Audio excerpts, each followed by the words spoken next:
जय हिंद दोस्तों।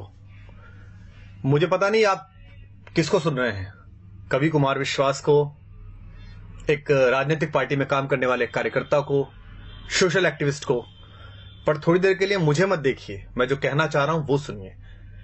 पिछले 2 दिन से सोशल मीडिया पर एक वीडियो देखा जिसमें कश्मीर में लोकतंत्र का सबसे बड़ा महापर्व चुनाव निर्विघ्न कराने के लिए गए हुए भारत के कुछ बेटे, हिंदुस्तान के कुछ वीर सिपाही, अर्धसैनिक बल सड़क पर जा रहे हैं और वहां कुछ शोहदे, कुछ लफंगे उनको थप्पड़ मार रहे हैं, गालियां दे रहे हैं, उनका हेलमेट छीन रहे हैं। वो सशस्त्र हैं, उनके हाथों में राइफल हैं, लेकिन उनके पैरों में इस तथाकथित कानून और कुछ मानवाधिकारों की बेड़ियां हैं। मुझे 2 दिन से बड़ी बेचैनी है इस बात की कि इस पर क्या किया जाए। मैंने बहुत सारी प्रतिक्रियाएं देखी। लोग कह रहे हैं देखिए हमारे सैनिकों में कितना धैर्य है। कुछ लोग कह रहे हैं कि नहीं ये तो मानवाधिकार की बात करने वाले लोगों को जो कहते थे उनको अकल आनी चाहिए, देखिए वहां के लोग कैसी बातें कर रहे हैं। क्या हम इस देश में कुछ देर के लिए, कुछ वक्त के लिए अपनी अपनी पार्टी, अपने अपने नेताओं की चापलूसी और उनके घेरे से बाहर आके सोच सकते हैं? क्या हम ये सवाल कर सकते हैं कि एक राज्य में, केंद्र में एक जैसी सरकार होने के बाद, सारी शक्ति होने के बाद भी हिंदुस्तान के किसी बेटे पर एक लफंगा हाथ कैसे उठा देता है? और क्या हम ये सोच सकते हैं कि इस देश के लोकतंत्र का महापर्व मनाने के बाद अगर 6% वोट कश्मीर में कास्ट हो रही हैं तो इसके केवल 2 कारण हो सकते हैं, या तो भय है या भरोसा नहीं है। या तो लोगों को भय है कि अगर वो वोट डालने निकलेंगे तो अलगाववादी ताकतें उन पर हमला करेंगी, या उन्हें हमारी लोकतांत्रिक व्यवस्था में भरोसा नहीं है। और दोनों में ही हमको चिंता करनी पड़ेगी कि हम कश्मीर के साथियों को भरोसे में कैसे लें कि वो लोकतंत्र के माध्यम से मुख्यधारा में आए, या अलगाववादियों को इतना भय कैसे हो कि अगर तुमने किसी पर हाथ उठाया, उंगली उठाई तो तुम्हारी खैर नहीं होगी। लेकिन हमें कहां चिंता है, हम अपने अपने रहनुमाओं के पीछे फिदा हैं। मोदी मोदी, अरविंद अरविंद, राहुल, हमारे पास चेहरे आते रहते हैं। Indira is India, India is Indira, Modi राज आ गया, योगी राज आ गया, AK राज आ गया, राहुल गांधी जीत गए। हमें पता ही नहीं है कि कुछ वक्त का काम है। मोदी हो, राहुल हो, अरविंद हो, योगी हो, कोई भी है, 5 साल, 10 साल, 25 साल, देश 5000 साल का है और मेरे और आपके जाने के बाद हजारों वर्ष रहेगा। लेकिन सोच के देखिए कि आप कंधार से लेकर ब्रह्म प्रदेश तक थे, लेकिन हमारी इन्हीं चुप्पियों ने और हमारी अपनी अपनी रियासतों, अपने अपने राजाओं के प्रति इन्हीं निष्ठाओं ने इस देश के टुकड़े करा दिए और हम चुप बैठे रहे। और आज हम अपने पूर्वजों को कोसते रहते हैं कि उनके रहते कैसा कैसे बट गया, हमारे रहते हो रहा है। दुष्यंत का एक शेर है, रहनुमाओं की अदाओं पे फिदा है दुनिया, इस बहकती हुई दुनिया को संभालो यारो। प्रधानमंत्री मेरे भी हैं, गृहमंत्री मेरे भी हैं। सदन में बोलने से काम नहीं चलेगा, बाहर एक्शन करके दिखाना पड़ेगा। हमारा एक बेटा वहां जासूसी के आरोप में पकड़ लिया है, बाहर से उठा के ले आए, बंद कर लिया है। हम सदन में चिल्ला रहे हैं, हम सड़कों पे चिल्ला रहे हैं, हम फेसबुक पे आउटरीच दिखा रहे हैं पाकिस्तान के खिलाफ। हम अमेरिका की तरफ मुंह करके कह रहे हैं कि आप पाकिस्तान को आतंकवादी देश घोषित कर दीजिए। क्यों? आपने कर दिया, आप कर दीजिए। सबसे पहले बैठिए पार्लियामेंट में और कहिए कि पाकिस्तान आतंकवादी देश है, हम इससे बातचीत नहीं करेंगे। लेकिन आपने तो उसे मोस्ट फेवर्ड नेशन का बिजनेस स्टेटस दे रखा है। कलेजे पे हाथ रख के बताइए, आप में से कितने लोग हैं जो पाकिस्तान से प्याज नहीं आई तो भूखे मर जाएंगे? आप में से कितने लोग हैं कि अगर पाकिस्तान से कपास नहीं आया तो वो ठंड में मर जाएंगे? और मरते हैं तो मर जाएं। हम महाराणा प्रताप की कहानियां पढ़कर बड़े हुए हैं, जहां लोगों ने घास की रोटी खाकर अपने स्वाभिमान, अपनी स्वतंत्रता, अपनी निजता की रक्षा की है। क्या हो जाएगा इन प्रतिबंधों से? अगर नहीं आएगी प्याज, नहीं आएगी वहां से कपास, तो क्या हो जाएगा? भारत के अभूतपूर्व राष्ट्रपति APJ अब्दुल कलाम साहब ने तय किया कि भारत की अस्मिता का प्रतीक एक बार परमाणु विस्फोट करके देखा जाए। पोखरण में परमाणु विस्फोट हुआ, पूरी दुनिया ने हम पर प्रतिबंध लगाए, इसी अमेरिका ने हम पर प्रतिबंध लगाए। राष्ट्रवाद के प्रबल समर्थक और राष्ट्र नायक पंडित अटल बिहारी वाजपेयी देश के प्रधानमंत्री थे। उन्होंने सदन के अंदर कहा, हम भूखे रह लेंगे लेकिन हम अपने आत्मसम्मान से समझौता नहीं करेंगे। क्या हो गया हमारा? लगा लिया इस अमेरिका ने प्रतिबंध। उसके बाद हाथ जोड़कर इसी भारत के बाजार के दरवाजे पर आना पड़ा ना अपना माल बेचने के लिए। 125 करोड़ हैं हम, पूरी दुनिया का फैसला कर सकते हैं। इनके बाजार बंद हो सकते हैं हमारे कारण, इनकी दुकानें बंद हो सकती हैं हमारे कारण। इसलिए तय करिए, इन प्रतिबंधों से डरना नहीं है, इनकी गीदड़ भभकियों से नहीं डरना है। ये 2-2 साल, 400-400 साल पहले आजादी लिए हुए देश, ढूंढे गए देश, अपने थोड़े से भौतिक बल के बल पर इस देश की आध्यात्मिक चेतना और इस देश की शक्ति को आंख दिखाते हैं। हम उस विवेकानंद के वंशज हैं जिन्होंने उस पराधीनता के समय पर भी शिकागो में जाकर दुनिया के धर्मों को यह बताया था कि हम लेडीज एंड जेंटलमैन वाले नहीं, भाइयों और बहनों वाले देश हैं। अयम निजः परो वेति गणना लघुचेत साम उदार चरिता नाम तु वसुधैव कुटुंबकम। इसलिए हम वसुधा को कुटुंब समझते हैं। लेकिन यह भी ध्यान रखिएगा, युद्ध की संभावना में जी रहे सब देश सुन लें, युद्ध भी है, बुद्ध भी है, जिसे चाहे उसे चुन लें। एक देश अगर आपकी तरफ इतने खतरनाक इरादे रखता है तो आपका व्यवहार समझ में नहीं आता, आप स्वधर्म में ही नहीं, आप तय ही नहीं कर पा रहे कि क्या करेंगे। इस देश को, लोगों को एक बार तय करना पड़ेगा कि हमारा स्टैंड क्या है। तो आप सबसे अनुरोध है कि यह जब कहा गया कि रहनुमाओं की अदाओं पर फिदा है दुनिया, इस बहकती हुई दुनिया को संभालो यारो, तो दुष्यंत ने इसी गजल में यह शेर भी कहा था कि कौन कहता है कि आकाश में सुराख नहीं हो सकता, एक पत्थर तो तबीयत से उछालो यारो। अगर आप राष्ट्रवाद का नाम लेकर लोगों का विश्वास मत हासिल करेंगे और उसके बाद राष्ट्रवाद के प्रबल प्रवर्तक बेटे वहां थप्पड़ से पीटे जाएंगे तो लोग आपसे सवाल करेंगे। अगर आप भ्रष्टाचार मुक्ति का पर्व लेकर दिल्ली में सरकार बनाएंगे और उसके बाद आप ही के लोग भ्रष्टाचार के घेरे में होंगे और आप मौन हो जाएंगे, उन्हें बचाने की कोशिश करेंगे, तो लोग आपसे सवाल पूछेंगे। क्योंकि सरकारें आनी जानी है, 5 साल 10 साल इन हवेलियों में, इन महलों में, इन 7 रेसकोर्स में, इन मुख्यमंत्री निवासों में आपकी अस्थियां नहीं गाड़ी जानी। ये देश याद रखता है फकीरों को, ये देश याद रखता है गांधी को, ये देश याद रखता है जयप्रकाश नारायण को। इसलिए आप सबसे अनुरोध है कि अपने अपने कोटरों से बाहर निकलिए, अपने अपने ब्रैकेट से बाहर निकलिए।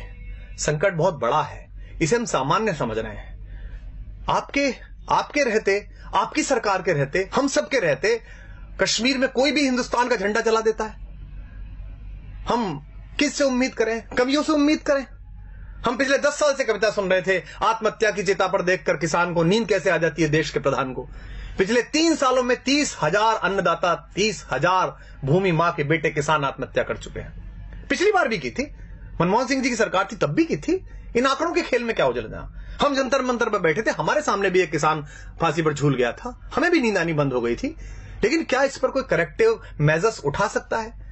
देश के बड़े बड़े सेठों के 50-50 हजार करोड़, 60-60 हजार करोड़ रुपए के कर्जे माफ कर दिए जाते हैं। कोई भी आदमी हिंदुस्तान का 20,000 करोड़ रुपए लेकर लंदन भाग जाता है पार्लियामेंट का मेंबर होते हुए, और हम चुप बैठे रहते हैं। और किसान अपने मृतक किसानों के नरमुंड लेकर जंतर मंतर पर बैठे रहते हैं और हम कहते हैं कि इस पर नहीं बोलेंगे चूंकि हमारे दल की अभी सरकार है। सरकारें किसी दल की नहीं होती, सरकारें देश की होती हैं। प्रधानमंत्री, मुख्यमंत्री, रक्षा मंत्री, गृह मंत्री ये किसी सरकार के हिस्से हैं, लेकिन ये देश के लोग हैं, ये किसी पार्टी का हिस्सा नहीं है। इसलिए दिल्ली के राज सिंहासन पर कोई भी बैठे, 5 वर्ष बैठे, 10 वर्ष बैठे, ईश्वर करे 20 वर्ष बैठे, जब तक ईश्वर उसे पास बुलाए तब तक वो वहां बैठे। लेकिन आम नागरिक होने के नाते इस पर सवाल उठाना शुरू करिए, अपनी अपनी राजनीतिक कैंचुलियों से बाहर निकलिए। अन्यथा इकबाल ने एक शेर कहा था, हमने उसे गंभीरता से नहीं लिया और आज हम भारत, पाकिस्तान, बांग्लादेश के 3 टुकड़े देखते हैं। इकबाल ने जब यह शेर कहा था तब बर्मा से लेकर कंधार तक सिर्फ हम थे, हिंदोस्ता थे, सिंध नदी के आर पार पूरा भारत था। इकबाल ने कहा था, वतन की फिक्र कर नादा, मुसीबत आने वाली है, तेरी बर्बादियों के मशवरे हैं आसमानों में, न संभलोगे तो मिट जाओगे हिंदुस्तान वालों, तुम्हारी दास्तां तक भी न होगी दास्तानों में। पिछली सरकार पाकिस्तान से बात करती थी तो हम सब लोग और विपक्ष के लोग कहते थे कि देखिए कैसी सरकार है, पाकिस्तान हमले कर रहा है, हम उससे बातचीत कर रहे हैं। बातचीत होनी चाहिए, लोकतंत्र में महत्व यही है कि आप बातचीत करते रहें। लेकिन अब कोई भी अचानक पाकिस्तान चला जाता है, लाशें आती रहती हैं, पठानकोट पे हमला होता है। जिस आईएसआई को हम 40 साल कहते रहे कि हमारे देश में अस्थिरता फैला रही है, आतंक फैला रही है, उस आईएसआई की टीम बुलाकर और हमारे सैनिकों की अगवानी में सिंहों की पेशी करवा दी कुत्तों के दरबारों में। वो पठानकोट में ढूंढने के लिए गए कि हत्याएं ठीक से हो गई कि नहीं हो गई, और उसके बाद उन्होंने जाकर कह दिया रावलपिंडी में कि वो आप ही ने खुद ने कर लिया होगा। हमारा स्टैंड क्या है? हम कहना क्या चाहते दुनिया से? ये देश के सारे कारपोरेट मिलकर एक कॉर्पस फंड नहीं बना सकते जिसमें एक फेंसिंग हो जाए, जिसमें हम उनसे संबंध नहीं रखें? क्या अगले 10 साल 20 साल हम ये भूल सकते हैं कि हमारे आसपास कोई पाकिस्तान नाम का राष्ट्र भी है? हम कभी क्रिकेट खेलते हैं, कभी नहीं खेलते हैं, कभी गुलाम अली को सुनते हैं, कभी नहीं सुनते हैं। उधर से गजल आ जाती है तो हमारी राष्ट्रीयता प्रभावित हो जाती है। धर्मशाला में क्रिकेट खेलनी है उनके साथ और इससे पैसा मिलेगा बीसीसीआई को, इससे कुछ सेठों के धंधे चलेंगे, कुछ लोगों के चेहरे चमकेंगे, तो हम कहते हैं नहीं नहीं, खेल तो होता रहना चाहिए, ऐसे संबंध क्यों खत्म करें? तय करिए कि देश है कि धर्मशाला है, कोई भी कहीं से घुसेगा या नहीं घुसेगा। सरहद पार भारत के जाबाज सैनिक एक ऑपरेशन करके आते हैं, सर्जिकल स्ट्राइक, पूरे देश का सिर गर्व से तन जाता है। कुछ लोग उसमें भी राजनीति करना चाहते हैं, कुछ लोग पोस्टर लगाकर उसका श्रेय लेना चाहते हैं, कुछ लोग सरकार से वो श्रेय छीनना चाहते हैं। दोनों ही गलत है। उन सैनिकों को सलाम जिन्होंने बहादुरी के साथ भारत माता का मान ऊंचा किया और घर में घुस के उन आतंकवादियों को मारा। लेकिन उसी सेना का एक सिपाही हमसे शिकायत करता है देश से कि भाई आपके नेता आपके अफसरों की मिली भगत से मेरी दाल वो खा गए, मुझे हल्दी का पानी पीना पड़ रहा है, तो हम चुप हो जाते हैं। हमको लगता है नहीं अब चुप रहो, सरकार तो अपनी है। वो सिपाही किसका है, सरकार का कि भारत का? वो सिपाही भारतीय जनता पार्टी, आम आदमी पार्टी या कांग्रेस का नहीं है, वो हिंदुस्तान का सिपाही है। अगर आपने उसके हक में बोलना बंद कर दिया तो हिंदुस्तान की माएं अपने बेटों को सजा के सरहद पे भेजना बंद कर देंगे। आप नहीं जाते लड़ने, सैनिक जाता है। इस उंगली में एक पिन घुसा कर देखिए, उससे पता चलता है कितना दर्द होता है। वो सीने पर गोली खाने के लिए तैयार रहता है आपकी दृढ़ता के बल पर। एक सिपाही कहता है कि मुझसे काम कराए जा रहे हैं घरेलू, मेरे प्रति अत्याचार किया जाता है, तो वो गायब हो जाता है, मृत मिलता है, और हम बोलते नहीं है इस पर। मुझे भी याद है, मैं बहुत छोटा था, डॉक्टर मुरली मनोहर जोशी देश के एक बहुत बड़े राष्ट्रवादी नेता, भारत के मानव संसाधन विकास मंत्री बने बाद में, एक प्रखर वक्ता, एक बड़े पढ़े लिखे व्यक्ति, वो लाल चौक पर तिरंगा फहराने के लिए गए थे। जो आज देश के प्रधानमंत्री नरेंद्र भाई मोदी, वो उस यात्रा के संयोजक थे। हम बड़े खुश थे।